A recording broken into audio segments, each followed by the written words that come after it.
All right, Alexander, let's talk about the Senate hearing with the Facebook CEO, Mark Zuckerberg, and Twitter CEO, Jack Dorsey. And I don't want to get into many of the interviews here. Okay, Ted Cruz was interesting. His interview with Jack Dorsey, obviously, he focused on Jack Dorsey. The Democrats were pleading for the social media, big tech CEOs to censor more. They actually wanted more censorship.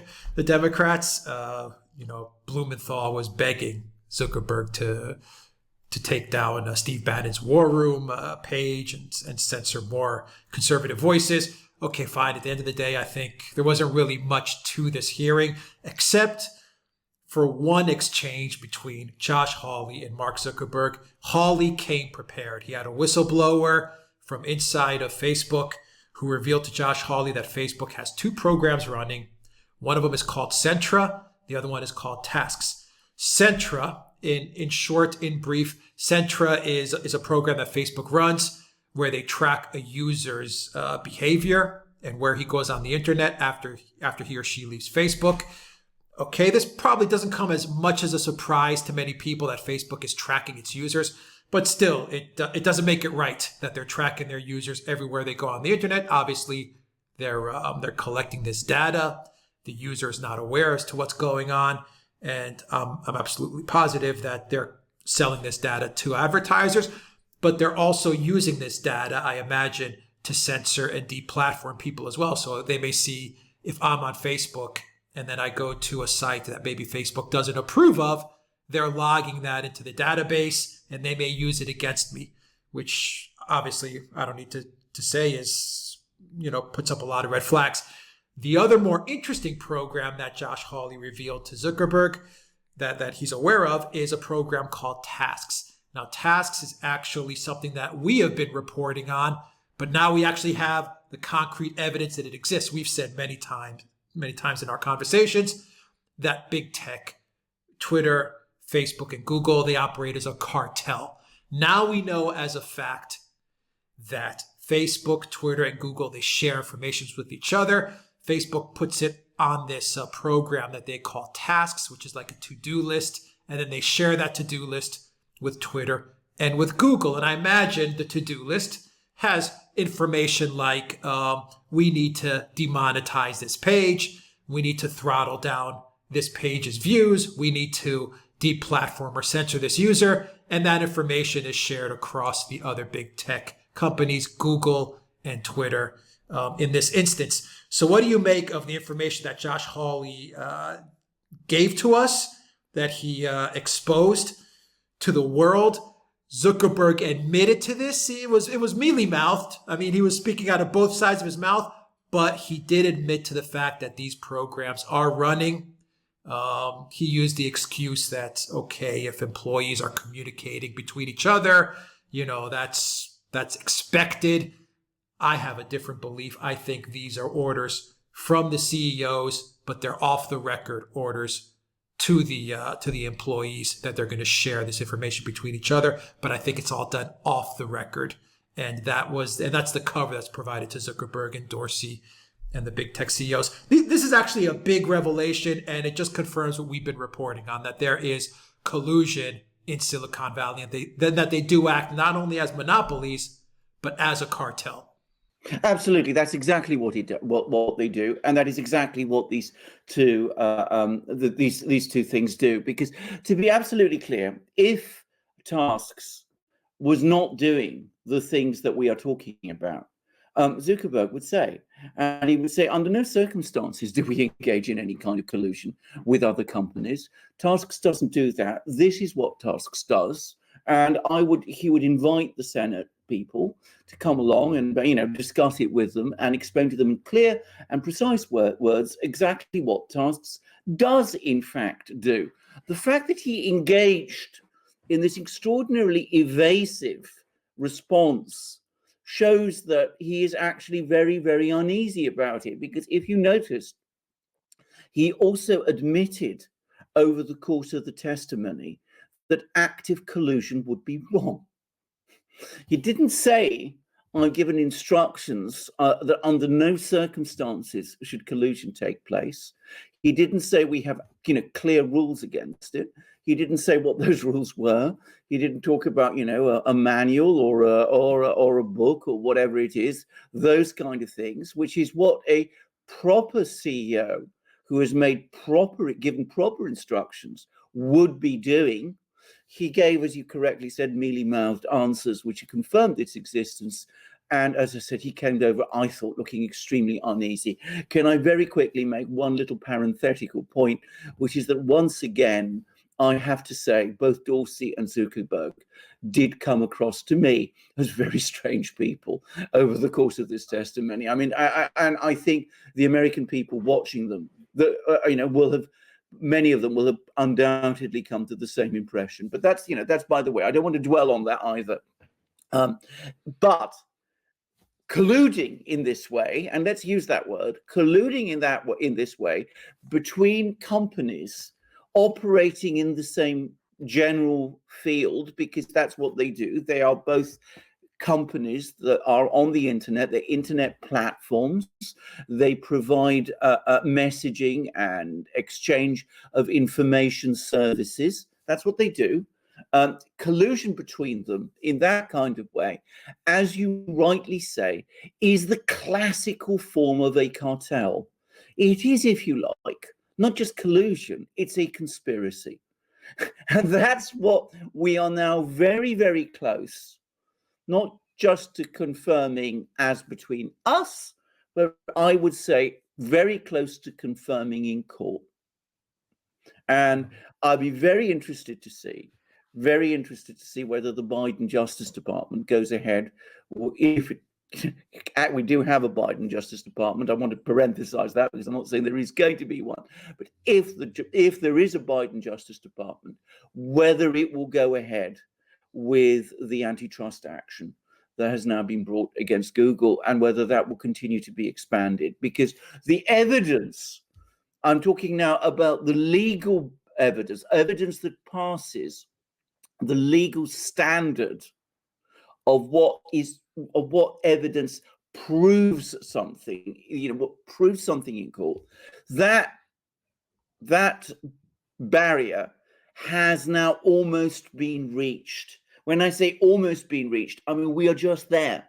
A little bit of investigation, a few real questions, and I don't mean just questions in a Senate hearing. I mean questions by proper counsel, legal counsel, in a court hearing, perhaps questions by investigators. And bear in mind, cartels and conspiracies can engage in criminal behavior. So they may, I'm not saying there has been, by the way, but there might be grounds to launch more detailed investigations if there is evidence of a cartel.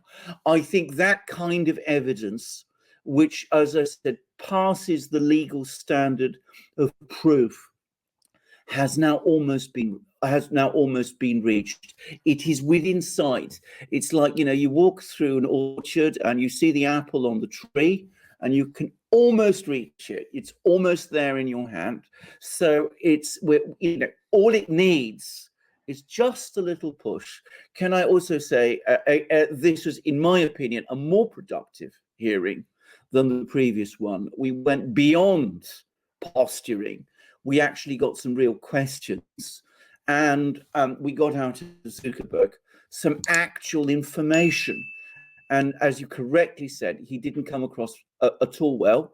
He came across evasively and far from forthcoming.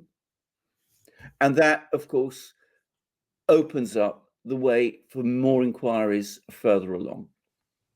Yeah, I mean, if Trump takes the White House, then I think we're there, and I think we're going to finally deal with this big tech problem. Yes. If Biden takes the White House, then I think they have bought another 2 years, maybe until the House flips, which I think it's set to flip to the Republicans. Mm-hmm. Of course, that doesn't mean that it is going to influence the Department of Justice.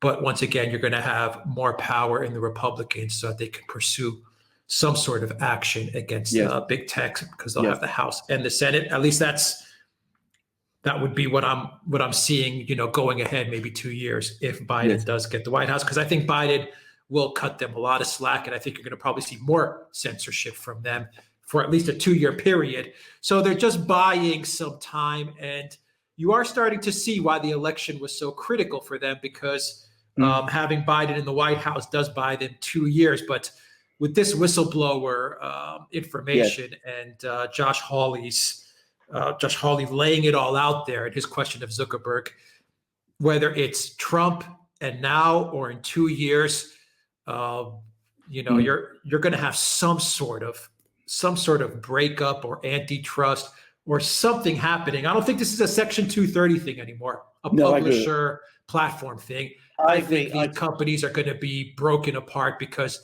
they're colluding with each other, and they're price fixing. I'm sure they're price fixing on their ads. I'm sure it's obvious that they're working together to deplatform and censor people. I mean, they're rigging this market from top to bottom. I completely agree. Can I just say, I mean, it was interesting that actually Dorsey was trying to shift the whole topic back to Section 230. And he was trying, I mean, this is almost as if he was saying, well, we're prepared to look at Section 230. We're prepared to make moves in one direction or another. So in a way, when you say that, we've now moved beyond the Section 230 issue, clearly we have. He would almost prefer to go back to that rather than face up to the far more serious issues that are now, coming over the horizon.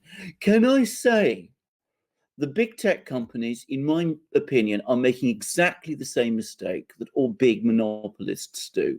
That, as you rightly say, they are buying themselves time by abusing their monopoly positions and by engaging in even more spectacular acts of collusion. But by doing so, what they are doing, in effect, is they are exposing their practices and the reality of their monopoly even more. What really intelligent people would be doing, and that's where I come back to the fact that, I did find Zuckerberg and Dorsey really rather unusual people. What really clever people would do would be to come along and say, not now, by the way, but, a couple of months ago, before the election, we accept there's been lots of mistakes, lots of things have gone wrong. We need to work with the Senate. We need to work with civil society. We need to work with our customer base to try and clear things up and to sort things out. And then if they'd done that in a way which might not actually have made a huge difference in practice, because, you can, as we've discovered, you can manipulate information flows in all kinds of ways, in all very subtle ways. But they could have actually said, well, look, we are responsive, we do understand there are problems, we do understand their concerns, we are addressing these concerns, we are good, reputable companies, please cut us some slack, we are trying to do the best that we can. Instead, they went all out. They were shadow banning, censoring, prohibiting, doing all these kind of things in a way that, of course, pleases some Democrats who are now, by the way, as you also rightly said, they're not satisfied. It's like throwing meat to a wolf. It just comes back and asks for more and more and more and more. So they, up to a point, please some Democrats, but they will never satisfy the Democrats enough. And at the same time, 70 million Americans, I think it's 73 million Americans have now voted for Trump, and the numbers are still gradually ticking upwards, and now have seen them for what they actually are. And they've lost a lot of support that they previously had in Congress. So I think this was, if I may say so, foolish, but it's the kind of foolishness that monopolies always engage in. They never, ever step back and say to themselves, maybe I'm overreaching, maybe I'm going too far, maybe what I need to do is to be a little bit more careful about what I'm doing, maybe I need to rein in a little. There was a brief moment, by the way, earlier this year, when Zuckerberg met some of the Republicans, including Byron York, who's written about it, and seemed to be hinting that he might actually lay off a little and start rowing back. And in fact, what happened, as we saw, was the exact opposite. They doubled down on their tactics. They went far further than they needed. That was wise for them to do. They've antagonized the Republicans. They've exposed the extent to which they work together. They've exposed the heavy-handed way they act. And now, in 2 years' time, they'll be in serious trouble. Yeah, I mean, look, they went way too far. I mean, they're censoring the president of the United States to this very day. Absolutely. That's beyond crossing a red line. I mean, they've gone way over the cliff. Well, it did. I mean, it was quite extraordinary because ODYSEE was even talking about the possibility. I mean, he was hinting that, when Trump ceases to be president, he might be thrown off Twitter. I mean, that's a suicidal thing to do. I mean, that's a crazy thing to do. This man, as I said, whom he's talking of throwing off Twitter, has just won 73 million votes. I mean, is that really what you're proposing to do? I mean, he is your single most important reason for existing. Are you really that? Well, I was going to use a very strong word, but are you really that stupid that you would do a thing like that and talk about that in front of Republican senators? I mean, that was a wildly odd thing to say. And again, as I said, he's trying to appease the Democrats, which he will never achieve. He will never succeed in doing that. And what he's doing, of course, is he's exposing himself ever more as the kind of monopolist that he actually is. And as I said, unwise, foolish policy. He had a very strong position. He could, if he'd acted properly right the way through, he could have said, I'm just a platform. I'm not here to censor or ban anyone. That's something I never do. If that had been the policy all along, the Democrats couldn't have laid a glove on him. The Democrats are now angry with him because they think he's not doing enough, and the Republicans are totally opposed to him. But as I said, it's the mistake all monopolists make. Go back to Rockefeller, you will see, back in J.D. Rockefeller, the first, the one who set up Standard Oil, it was exactly the mistake he made. Yeah, well, they can't pull back. They're all in. Now it's far too late. I mean, the game is lost. I mean, whatever happens now, people will never forget what happened in 2020. No, they're all in. And I mean, these guys, these Dorsey guys and Zuckerberg and the Google guys, they've taken the golden ticket. They've sold their soul to the Democrats, to the DNC, to the intel agencies, to the deep state apparatus. And, by selling their soul to these institutions, they've become incredibly wealthy beyond their imagination. But with that wealth, they're called upon to do certain things. And in this instance, I believe they were called upon to take Trump out. That was their task. And they did it. And they went beyond our imagination as to how much they could censor by putting these little messages under Trump's tweets and throttling his voice downwards. I mean, they've taken it to an extreme level, but that's what they were called on to do. They did it. But now it's like you said, the Dems, the DNC, the intel agencies, the deep state is going to want more and more from them. On the flip side, 75 million people are bailing out of their platform.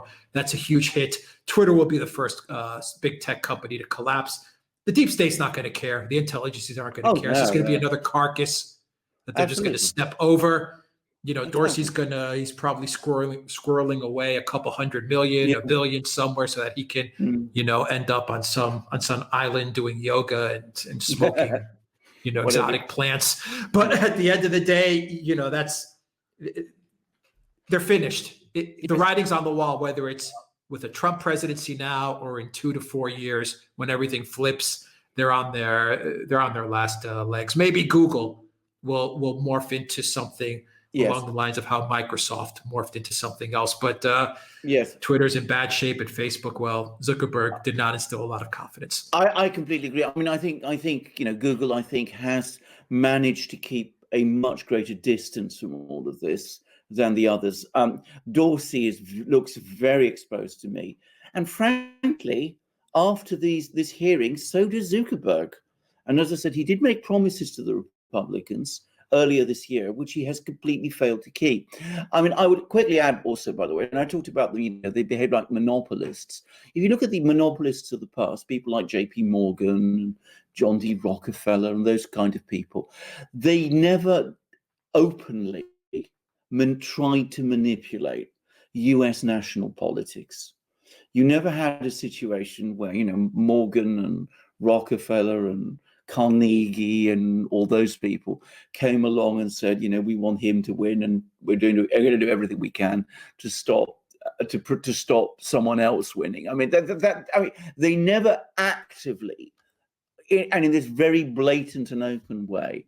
It was done in the shadows back then. Exactly, it was done in the shadows. These people came out and they did it in the open. As you said, Twitch is still censoring the president of the United States. They acted, as we know, in an extraordinary way over a certain story relating to a certain laptop.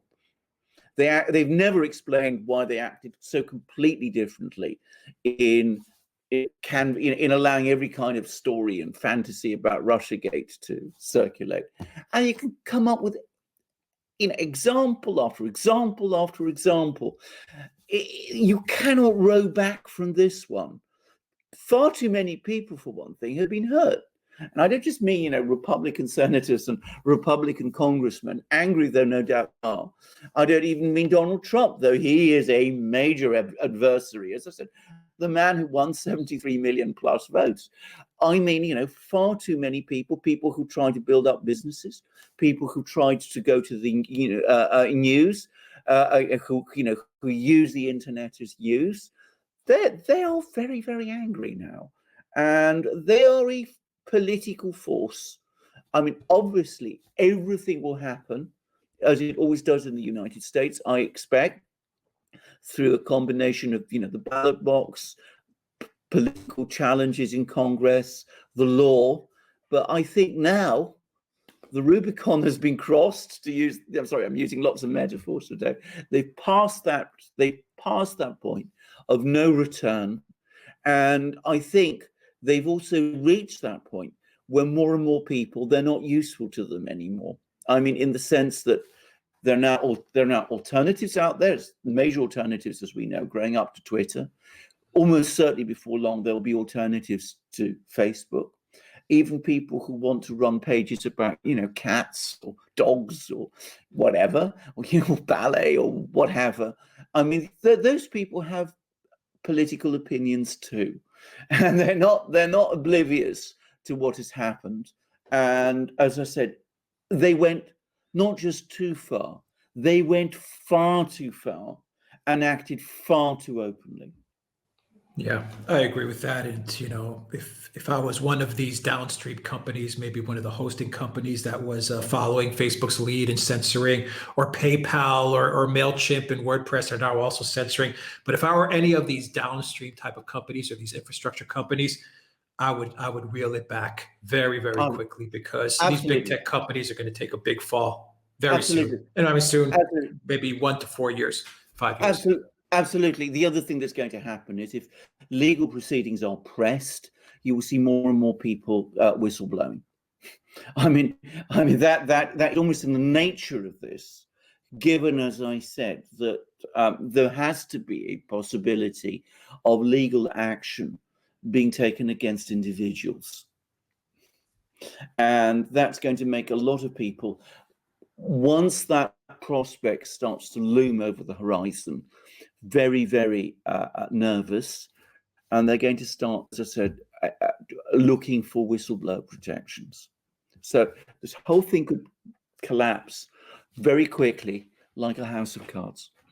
Yep, I agree with you there. And I think you're going to see maybe better managed companies. My guess, Amazon, Apple, they've been kind of quiet. I think better managed companies will also take a step back and say, you know what, we're not going to go down this road. Absolutely. There's a big difference between Apple, Amazon, and the management level there, and something like Facebook, which obviously is and Twitter. Twitter is obviously just poorly managed. Absolutely so. I mean, I think they've completely lost track of what they are. As I said, I think Dorsey. I mean, he cannot contain his ideological preferences. And when a CEO is more focused on that than he is on developing the business of his company, then that company is doomed. And so is its business, because the one is incompatible with the other. Yeah, I agree with you. And even though Amazon and Apple have been censoring, I would also tell them, dial it back. Absolutely. But they haven't gone that far, you see. That's the difference. They can dial it back. I think Twitter now, and I think Facebook also. I don't think they can. Yeah, well, like I said, they took the golden ticket, and nothing comes for free. No, that's for sure. So when the deep state came calling, they obliged with. They did more than they should have done. Absolutely true. I mean, can I just say, nothing comes for free, but you can achieve it honestly, or you can take the quick way, and then you can get yourself into all kinds of trouble. And it seems to me what's happened. All right, we'll leave it there. Alexander Mercouris, thank you very much. Guys, like this video, click on the subscribe button down below. Hit that like, share this video, and share this channel. Share the channel that we have on BitChute, Rumble, and ODYSEE as well. Go to us on those platforms that are doing really, really well, and share the channel on those platforms with everybody you know. And also, please donate to us on Patreon, Subscribestar, PayPal, Bitcoin. We have all those links in the description box down below. Of course, go to the Duran shop. That really helps us out. Pick up some Duran merchandise. We've got shirts, mugs, hats, all kinds of great things. You'll find links for that down below as well. And also go to the Patriotic Legacy. Pick up the Patriot Beacon 3. I've got the flashlight here. If you don't, oh, you have it? All right. Obviously, of course I do. Okay. You just have to be careful because my dogs will see it in a moment. All right. Duran 20 gets you a 20% discount.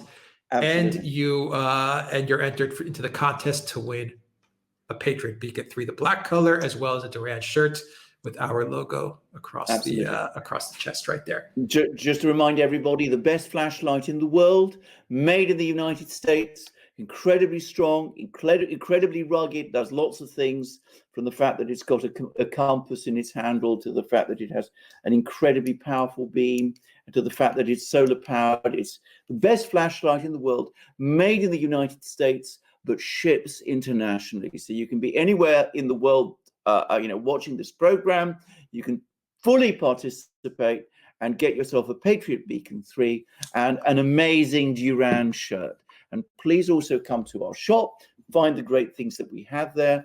Wonderful magic mugs with the flags of many countries, this being Australia. We can also find our hats, like truckers' hats and baseball caps. This one has the flag of Great Britain. The amazing shirts, one of which will come with the Patriot Beacon 3 if you win. And also polo shirts too, and hoodies, and stickers, and also our ebooks on our shop. And as Alex rightly said, you can find us on our other platforms, BitChute, Rumble, ODYSEE, LBRY, really strong developing platforms also. And you can also help us by coming to Patreon and Subscribestar. So we need your support. We provide you with these wonderful products in our shop. We provide you with this wonderful analysis in our programs. Please come and join us in our next program. All right, Alexander Mercouris, thank you very much. Until next time, everybody, take care.